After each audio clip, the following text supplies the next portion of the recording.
That's how we do it when we pull up to the dome.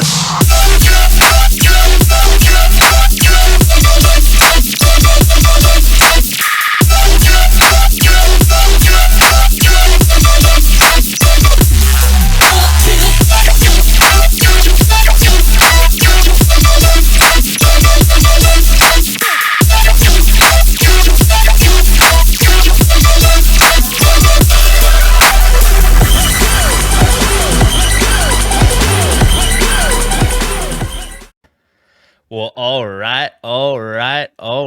Welcome to episode number 9 of the Bloodied and Bruised Podcast. I am Taylor, as always, and joining me once again today is the one, the only, all the way from the great state of Michigan, Zack Payne. Zach, how you doing, bro? Doing great, man. It's great to be joining you again on this episode. We just filmed the other one the other night, but I think this is something we should. I think a lot of people are probably going to be talking about this. Yeah. So. This is very, very impromptu. I texted hours Zach ago. Said, it got announced. Yeah, I was at work and we were in a meeting and my phone pinged, and as soon as the meeting ends, I open it and it's a picture of this fight announcement, and I was like, "There's no way my boy got catfished or however clickbaited." Yeah. And so I go on to Twitter or X or whatever, type in Alex Pereira, and there it is. It's true. UFC 307, Alex Pereira versus Khalil Rountree. I would have because I thought it was fake. I thought it too. was fake because you know how they'll tweet out like MMA Uncensored or whatever. Will tweet out like a screenshot. They'll put them together and they're like working on a fight. Yeah, I thought that because that's what I saw, and it said just announced. I'm like, oh, so they're like think this is gonna happen, and then I refreshed and there's Dana White like. UFC 307, we're coming back to Salt Lake in the main event. I'm like, holy shit, it's real. I'm like, I thought it was fake. It makes no sense. Dude, literally makes no sense. Like, I don't get it. Like, when I texted my cousin, and he sent me a thing that's saying, beats Anthony Smith, 6 months suspension for PEDs, and now he's back. Which it was now, voluntarily. Like he came out and is like, "Hey, I took a tainted supplement. I didn't know about it. I'm working with." It wasn't like he got busted. From what I heard, or from what he said, like he told them before they even like found it in his urine or whatever. He's like, "Hey, I accidentally ingested this." So, but who really knows how it went down? Yeah, see, I was not aware of that. I didn't pay that much attention. But dude, absolutely absurd. And up till this point, and this is touching on a text message that you sent earlier when I sent that to you. Yeah. This is up until this point, I had thought when they announced Rakic versus Ankalaev, whenever that was, 2 weeks ago, a week ago. Right. I immediately thought, this is absurd. They're going to keep this guy on ice, hope that Izzy wins, and try to have Izzy move up and fight him. And they're making Ankalaev fight Alexander Rakic for no reason. It's unjustifiable in my book, right? And right. Rakic is a really tough fight for him, in my opinion. Like, Rakic does leg kicks incredibly well, which are like the bane of Ankalaev's existence. Ankalaev, he needs to learn how to check them. And people can say, "Oh, well, the wrestling." He doesn't really wrestle that much, and I'm not entirely positive. I mean, we've never really seen Ankalaev really pushed in the wrestling from a defensive perspective. I think. What's that guy? He's no longer in the UFC. Devin Brown Bear Clark tried to wrestle him. I know he knocked Rakic down. That was really. Oh, I thought you were talking about Ankalaev. I'm like, I don't remember him fighting. No. Okay. I'm talking about Rakic. So my point is early on, right? Yeah. It was his first or second UFC fight. Right. But I mean, he ended up coming back and knocking him out. But either way, the point in that is it's like, man, this is really shitty. The UFC, they're giving the guy that deserves to fight for a title another fight that he doesn't need. He doesn't need to fight anybody, and at that, they're giving him a tough fight, in my opinion. Yeah. And I'm like, okay, maybe they're just doing this to keep him busy and keep Pereira on ice for potentially with Izzy. As if Pereira didn't want to fight. He's like, I don't want to fight. Which he did say he wanted to fight again this year, but when it came out, I'm like, oh, maybe he's hurt or something, and Ankalaev doesn't want to wait. You know what I mean? Yeah, They're giving them, this is like a number one contenders fight. I don't. And I'm actually of the thought process that I actually was leaning, pre-running tape on it, but I was leaning Pereira over Ankalaev. I know some people think I'm crazy for that, but I was. So then I see this, and then you send me that text about them protecting him. Right. And a buddy of mine, Dave, the fight collector, Right.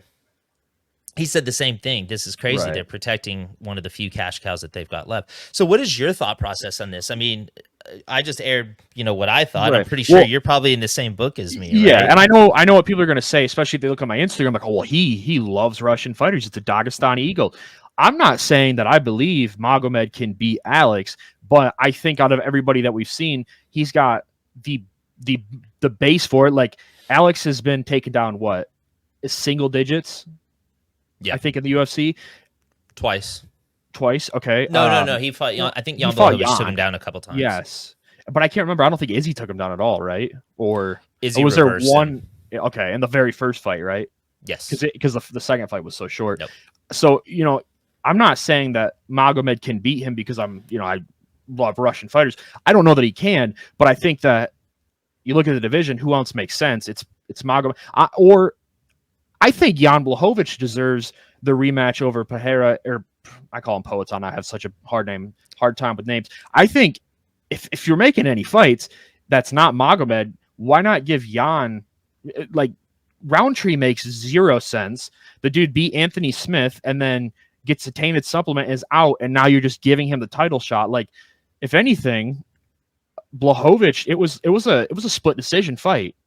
Mm-hmm. That's the closest fight we've seen, I believe, unless you want to go to like that his very first or second fight in the UFC where everybody was like, look at this, it was closer. But it makes Silva. Yes, it makes this fight makes no sense. And DC said it, and again, I know people call him a Russian shill. He said it. He said that they're protecting him from because, like you said, he's their last cash cow. They want him to fight only strikers. And I think Khalil was knocked out by Iwan Kutalaba and Johnny Walker. Like, they punched far less as hard as Pereira. So it makes no sense. I think everybody with the right mind can see this makes no sense. So one of the guys that I work with, his name is Sekou. Shout out to Sekou. He's from Mali. I don't know if you know where Mali is. An island country? No, that's Malta. Mali is northwest Africa. Okay. It's I think it's neighboring Cameroon, and I think Morocco's right next to it as well. I actually got a few guys I work with from Mali, but Sekou used to kickbox, and then he got hurt. And actually, the lady, funny story, the lady that was like his rehab person fixing it, I think it was his knee or something like that. Yeah, like a PT or something. Yeah, so the lady that did that is actually UFC fighter Trevin Giles' mom. Okay. So that's crazy. Yeah, because and I don't know if I've mentioned this to you, but like Trevin Giles, Houston Police Department, a guy that was one of my brother's best friends in high school, Ira, he's a HPD, and he knows Trevin. They work together. That's cool. Yeah. So small world, right? But no, I went up to Sekou because Sekou was in the meeting with me, and I was like, dude, because he's a huge fan. Yeah. And I was like, Sekou, they just announced a huge fight today, and he's like, really? Who? And I was like, guess. And he sits there and he's like, I don't know what weight class. I said, light heavyweight. He goes, so Alex Pereira? Yeah. And he's sitting there. And I was like, you're not going to guess, dude. And he goes, no, give me a minute. I'm going to get this. And I was like, I'm pretty sure you're not going to, my brother, because I wouldn't guess this. No. And like nobody would. And he's sitting there thinking. He goes, the Russian, right? And I said, no, not him. And he kind of goes like this. And he's thinking. And he goes, I mean, Anthony Smith? He did not say Anthony Smith said it was going to happen. But he was just sitting there thinking about it, and he's like, I have no idea. And then he's like, oh wait, I can't remember his name. Is it a black dude with a bunch of tattoos? And I was like, yeah, Khalil Rountree. And he got wide-eyed. He said, what? And I said, yeah. He goes, why? And I said, question of the century, my brother. But and the reason I brought that up is you brought up Ion Kutelaba. He's like, man, isn't that the guy that got scared at the weigh-in when he got, Ion screamed in his face? And I was like, yeah. And he got knocked out that fight too. I don't know if I remember. That's not the dude where they canceled, right? When he pushed him. Do you remember that when he pushed him? Iwan, I believe it was Iwan Kutalaba, pushed that dude, and he had like a neck injury, and they stopped. Oh the no, fight. that was Jeremy Stevens and that was was it Drakkar No. Close? I know it was Jeremy Stevens. No, I Eon's think never had one. No? Never has had one canceled from shoving somebody. He Oh, does, but the I know whole he gets shoving- crazy with the green face, and he's like in their face.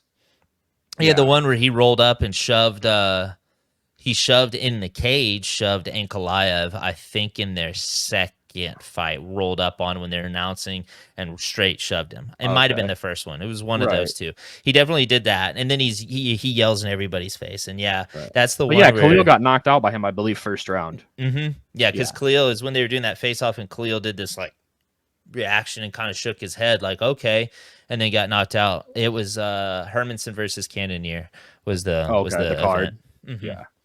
Yeah. But anyway, I digress. It makes no sense, and I know I've got it pulled up here. Khalil Rountree, like what is he ranked? I think he's on a finishing streak, if I remember. I'm not looking at this. He's on a finishing streak, but he's got to be at 5 or 6 fights. His last loss, is it Kutalaba? I mean, I can pull it up right here. I think it is. But let's see here. Martin Prachnio. He lost to decision at Poirier versus McGregor too, UFC 257. So he is on a 5. Yes, that's a decision. So he is on a 5-fight winning streak, which is also a 5-fight. Oh no, he's only on a 2-fight. He split decision Dustin Jacoby. So he's on a 5-fight winning streak. Yeah, but if we look at his number 8, if we look at his, let's just go with his last 2 wins. All right, we got Anthony Smith by knockout, and then we have Chris Daukaus. Okay, now I liked Chris Daukaus. I thought he was going to do a lot better than he did, but that dude was on like when he got cut, he was on like a 3 or 4 fight knockout streak.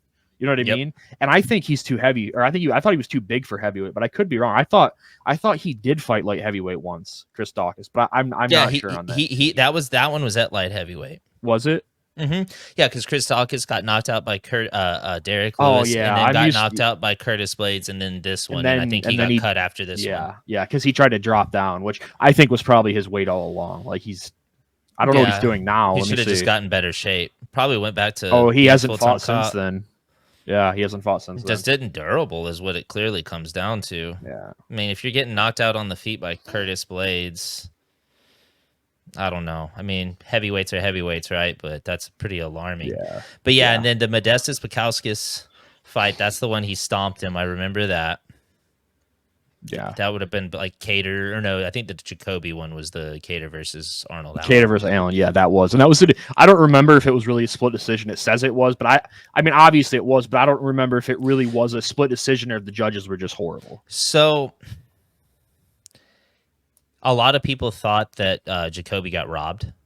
Okay. Jacoby definitely landed more, for sure. But it was like volume versus impact is what it came down to. Clearly, the bigger shots were landed by Rountree. Yeah. But Jacoby landed more. I remember watching it thinking, okay, this is definitely close, and this could go either way. Right. To me, there were a lot of people called it a robbery. I thought it was one of those fights. People fights call everything a robbery that's split now. You know? But in my mind, that one was one of those ones where I could see a justification for either guy, and it's not one where I just sat there stewing for hours thinking, oh, man, they really dropped the ball on that one. Yeah. Carl Roberson. Is that when he was doing those mean, like, or no, that was the Bukowskis fight when he was doing those mean, like, where he basically kicks where like your knee is and basically like hyperextends your knee, kind of like the John Jones, like the lateral kick, but way more brutal. Oh yeah, it's like a side kick to the leg. Yeah, and I used to think like, man, that's such a cheap shot to do that. You know what I mean? Because that could be lifelong. But then at the same time, so can getting knocked out and slamming your head on the canvas after you've been knocked out. Like that can, like an ACL is something you can tell it's going to be lifelong sooner. But what about these guys who are going on like 4 or 5 knockout streaks and then just ending their career? Like you're telling me they're not going to have some kind of like long lasting effect. So now I look at it differently, but I do see both sides. Tony Ferguson and Cody Garbrandt are going to be really interesting in about 30 years. Yeah. Unfortunately. Sadly. Tony Ferguson just has so much durability, man. I feel so bad for that guy. Like you can tell he he still loves it, right? And that's the sad part. Like, it's not like one of those guys who are like getting sick of the training camp and they're retiring just because they like the fighting, but they don't like the training camps. From all accounts, he seems to enjoy every minute of it. And that's what's unfortunate. That's what's so sad, man. He's every time I watch him is 8-fight losing skid. Yeah, it's like, and I also think his matchups, they could have gave him once he was on like a 3 or 4 fight skid, they could have gave him, I think, a little easier matchups. Yeah, giving him somebody that was, especially after the Chandler knockout. Yeah, like Jim Miller. I think that even Jim Miller would be a bad fight for him, especially in my opinion. Yeah, but at that time, but you get what I'm saying, like, or 100%. And I did see John. We're getting way off topic. I'll just shut up. Yeah, you're good. No. It's fine. It's fine. I mean, 100%. Like, it's unfortunate, and but I agree. Getting knocked out has more long-term damage that can affect you in way worse ways. Just with the leg kick, it's like present right now. Like, oh, my ACL's messed up. It's messed up bad. And then like you can be walking for. Was it Rampage who said John Jones like left him like or I think he said on the Jackson podcast, he was like, I still walk with a like a certain the way I get upstairs or something. I swear he said something different. But the head injury is like not instant, right? Like you could have little lasting effects, but you're not going to know until years down the road what it's really did to your brain. Well, that's like who's the featherweight that's Darren the Damage Elkins. Everybody says he talks really bad. He's got so much heart too, dude. That guy has came back. Some of those comebacks, dude, like that one at the Apex where he was like the fight should have been stopped. And then he came back the next round, like drugged the dude underwater and won. I can't remember who it was. Yeah, I know which fight you're talking about. Apex cards just go like this. You know what I mean? Like they Apex start cards to blend together. It's a little different during the pandemic when they were all there, but now it's like, and that's someone who deserves to be fighting in front of an audience. Let's be real. Yeah, 100%. Yeah. But yeah, dude, I do think that elliptical kick or side kick, elliptical kick is with the back leg. Whatever. The side kick, that one is a little interesting to me against Alex Pereira just because of the way Alex Pereira stands so straight up. And there's not a lot of bend in his legs. I actually do think that makes things a little bit interesting, right? But I'm saying, that could make it interesting. But then he's trying to find here. Yeah, I'm trying to find a reason to justify. I mean, I guess the one thing we can say and look forward to is we know it's going to take place on the feet. Like, I don't think anybody's going to try to wrestle here. That would absolutely blow my mind if Khalil Rountree shoots on him. Why would he shoot on him? Poton's a black belt. I don't know. Stranger things have happened. It's like when Islam's like everybody's a black belt, and obviously, is he really a black belt? Poton, they gave him his black belt, right? He's not really. After he knocked somebody out on the feet, it was like Yuri, right? There's like no ground game. They give him his black. Like, I get it, it's like a gimmick, right? But it is kind of funny to be like, Poton's a black belt, but if he gets taken down, he's probably. I mean, obviously working with a Glover every day has got to help, but it's not like gonna. He's probably more like a blue or a purple belt. Yeah, that's not gonna like stop lifetime jiu-jitsu training. You know what I mean? Just because he trains with Glover every day. Yeah, I'm trying to think of somebody at 205 that has like really, really good jiu-jitsu now that at the top. Yeah. Also, while we're recording this, I did look up. I do not remember the underdog odds, but as of this point, Poton's a -355 favorite on the UFC website. Oh, they already there's odds already out. Just on the UFC website, if you look at the card, that's the only fight that has odds is that one. Everything else doesn't have odds. But I didn't look on DraftKings or anything. I just looked on UFC to see how many fights are on there because on SureDog there's actually more fights listed for UFC 307 than what is listed on the UFC website. But they did have Alex as a -355 favorite. I don't see that coming down. I mean, I'm sure it does maybe a little bit, but that seems pretty spot on for odds, like 3-1. I'm trying to remember. Oh yeah, no, exactly. -350, -400 is kind of what the range that I was thinking. I don't remember this fight that Rountree had against Mikhail Oleksiejczyk. I have to look that one up. It says no contest. No contest. That might be. Doesn't say on Tapology. He knocked out Gohan Saki. I do remember that. The Eric Anders one was a really brutal leg kick fest. I will say this. This is another underrated weapon of Khalil Rountree's. I don't think it's going to matter here because I just don't see him dropping Alex Pereira in any form or facet. But one thing he does really well is his ground and pound is absolutely brutal. What I like about him is when he gets guys to turtle up, or even if they're not turtled up, but especially when they turtle up, he did it to Eric Anders a bit, and he did it on the Ultimate Fighter. He'll just start throwing body kicks on the ground. Right. Because you can't soccer kick to the face, but you can kick to the body. And that dude does not hesitate to do that. And the knees to the body on the ground are insane. He did that to Carl Roberson. I think Carl Roberson was the one that he was body kicking a bunch. But I digress. That was a body kick and punches TKO. So that sounds right. My question is, and not that this is really going to matter, but I did see that they're finally making this, like, outlawing this rule. And I'm guessing it'll be in effect by then that you can, their knees have to be down now. They can no longer just put a hand down and say they're down, it's just the stupidest rule in the first place. Like, because anybody can just put their hand down and act like they're down when they're not really down. Now you have to have a knee. How did we miss this? Did you see what the co-main event is? Oh yeah. I thought you knew that. Raquel Pennington, Juliana Pena. It was in that video. I did watch the whole video. I didn't see the video. I just saw it was basically, oh, look at Poatan, he's just saving another card. Because if that's the main event, if that was the main event, that's like what Sean and Dricus had to do in Canada. Like, and by the way, I'm sure if there's a Canadian watching, I feel so, man, the UFC hates Canada. Did you just see what they announced for Canada? They just announced another fight night. I can't tell you where it is. I think it's in November, and it's Rosanama Yunus versus Aaron Blanchfield. That's the main event. I did see that. That's really a weird one. I don't know anything about the card. The card could be amazing, but all I saw was they just announced the main event, and it's just like, man, every time they go to Canada, it is the worst card, like literally the worst card. Like they might as well just take the Apex up to Canada, and every weekend they just have an Apex card. They kind of screwball them a bit, which is crazy because they used to get great cards. Yeah, that's where UFC 231 was there. Holloway versus Ortega. Kayla Harrison, Ketlin Vieira. Yes, Mavsar. Roman Dolidze versus Kevin Holland. I didn't know that one was happening. I forgot Stephen Thompson. Did you see? Did you see who's? Yeah, that's a weird fight to me. Mm-hmm. I'm not looking at the rankings right now, but that's close. I don't know. Maybe it's just because Thompson's striking is like, and then remember Holland just like flatlined Buckley. That was at the Apex. Thompson's 9 and number 11 is Buckley. Okay. So I guess it makes sense on paper. I don't know why I always think like Thompson, he's just such a great striker, and I don't know. It's just rankings and yeah, exactly. I think the place that they're in their, Oh, and Jose Aldo's careers. Yeah, against Mario Bautista. Yeah. So before we close out, I mean, we're obviously be diving deeper into this when the fight comes. Yeah. I just was just so baffled by it.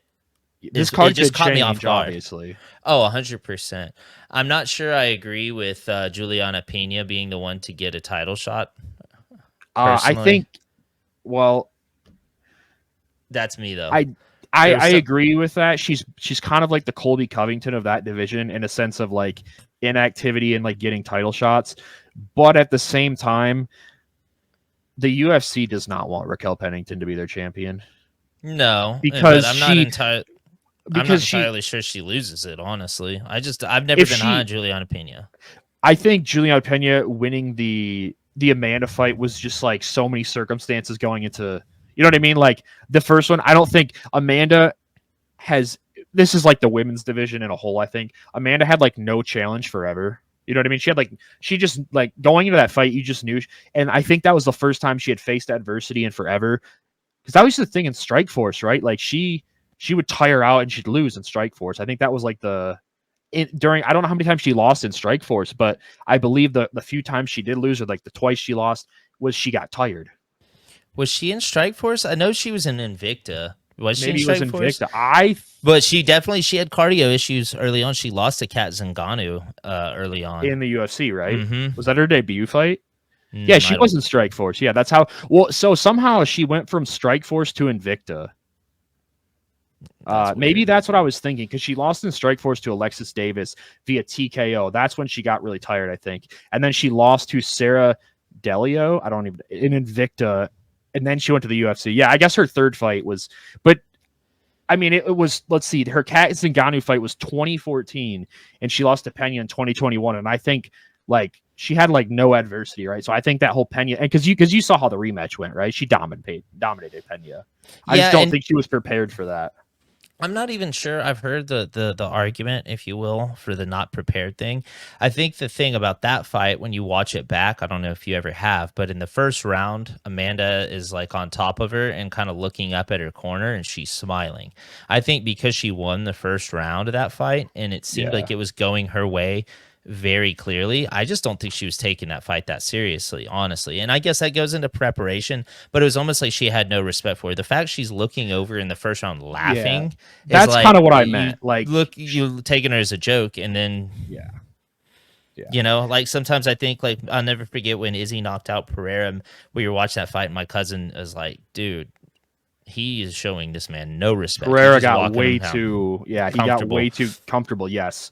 The last thing I do want to touch on this card, is we haven't touched on it yet. Now, granted, I doubt the fight gets to this point.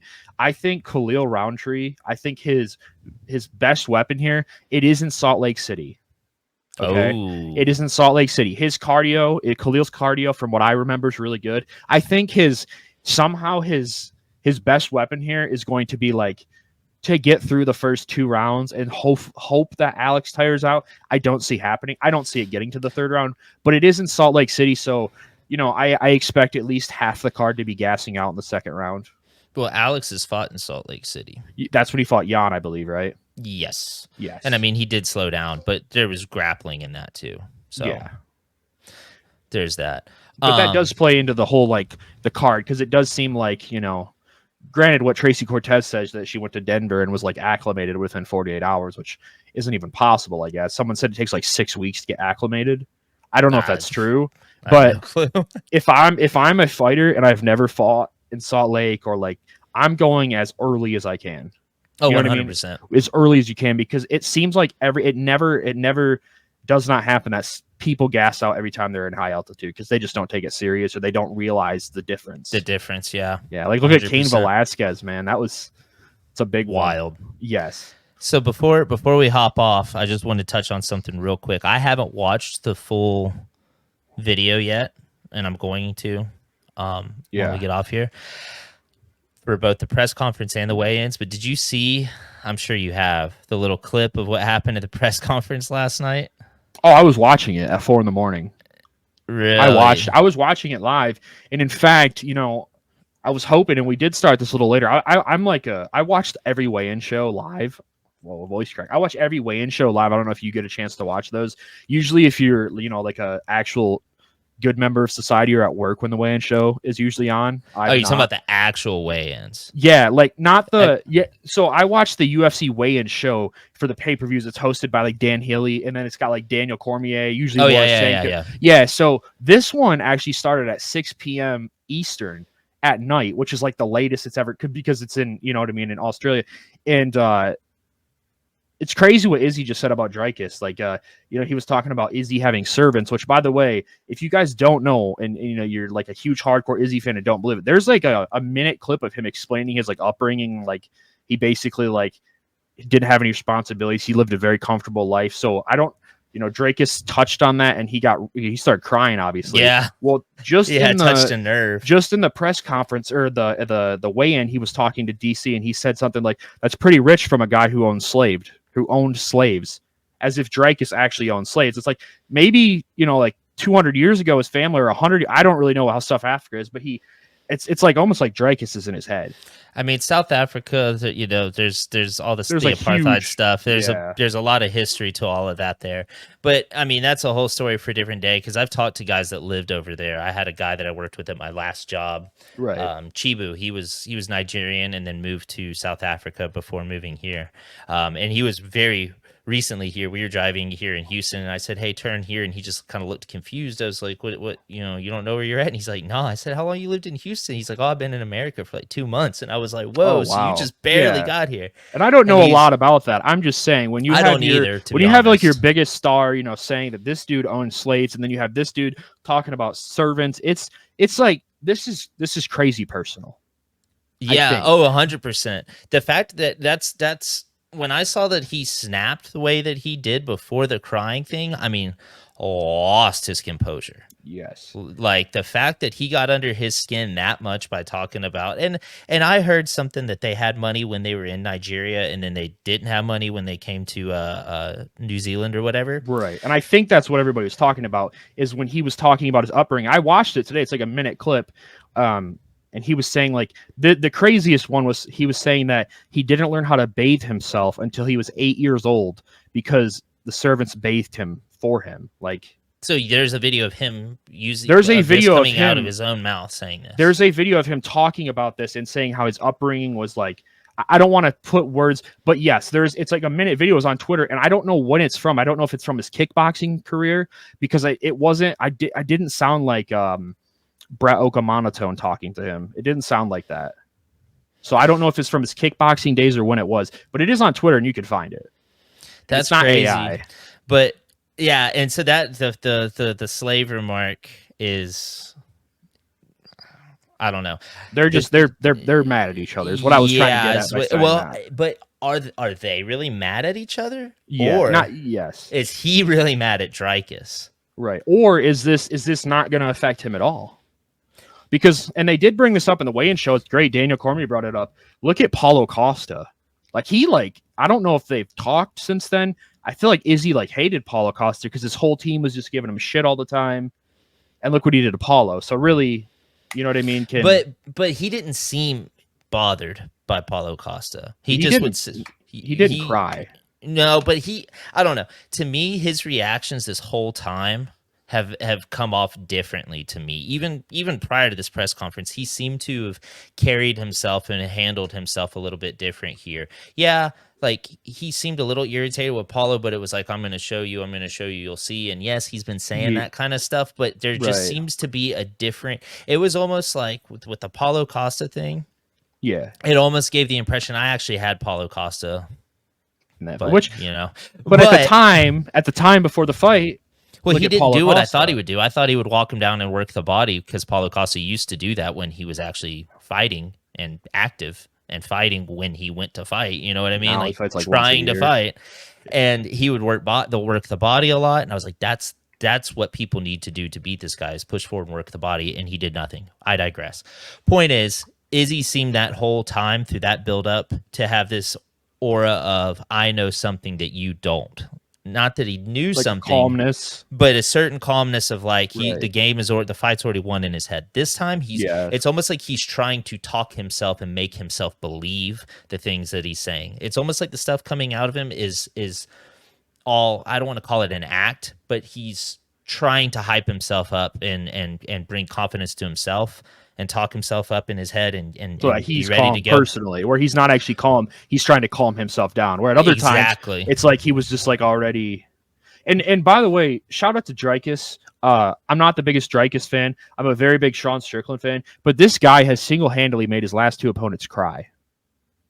I don't remember Sean Strickland crying. Well, people are saying that based off the Theo Von podcast, and I love Sean Strickland. I think that was great because that dude had a horrible upbringing. Mm-hmm. Sean Strickland, man, hats off to him and what he's doing right now. I'm not going to mention the guy by name, but if you know what he's doing right now with the big manager in the UFC, respect to Sean Strickland. Respect to Sean Strickland, because that dude, from what I've heard, is a POS dude, major. I need to look into that. I heard about it, but yes, it's crazy. So dove into it. Shout out to Sean Strickland, but. Look at how angry he got Sean at the presser about talking about his family, right? And he was like, I will literally come over there and kill you, basically is what Sean was saying. And he was dead on angry, right? So look at what Dricus has did to his last two opponents on the mic. And I've never saw Dricus as this big, I don't know, shit talker or gets in your head, but these last two opponents, he has sure got in their head. And I don't even think the Izzy thing, Izzy is the one who was the catalyst for all this. I know that maybe the stuff he said being about being a true African and all of that, right, I could see where that rubbed people wrong. I don't think he intended that. I genuinely don't. I genuinely don't think he did.